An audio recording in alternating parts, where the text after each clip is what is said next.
রাস্তায় থাকবো। আমরা বলছি এ রাজ্যের পুলিশ প্রশাসনের সমস্যা, এ রাজ্যের নেতা মন্ত্রীদের সমস্যা, এখানে কোনো সাধারণ মানুষের কোনো সমস্যা হয় না। তারা বুঝে ব্যাপারগুলো যে যোগ্যদের জন্য লড়াই চলছে, রাজ্যের শিক্ষা ব্যবস্থাকে বাঁচানোর জন্য লড়াই চলছে। আর মাননীয় মুখ্যমন্ত্রীর সমস্যা হচ্ছে রাস্তায় অবরোধ হচ্ছে বলে। আমরা বলছি কোনো সাধারণ মানুষ তো আমাদেরকে বলছে না, তারা বলছে আমরা পাশে আছি, তোমরা আন্দোলনটাকে চালিয়ে যাও, শিক্ষা বাঁচানোর সংগ্রাম চলছে। এই বর্বর পুলিশ তারা টেবিলের তলায় লুকিয়ে থাকে, তারা হঠাৎ করে জেগে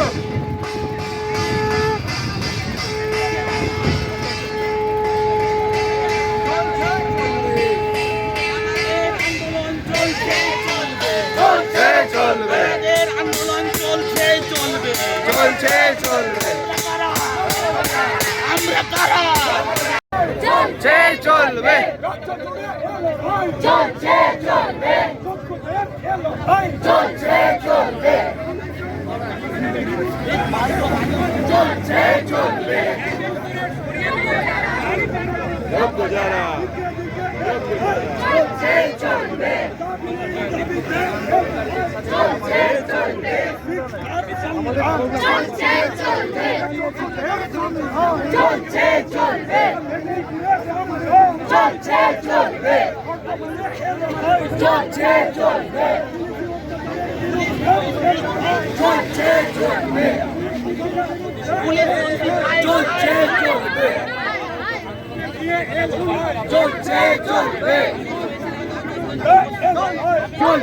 চলবে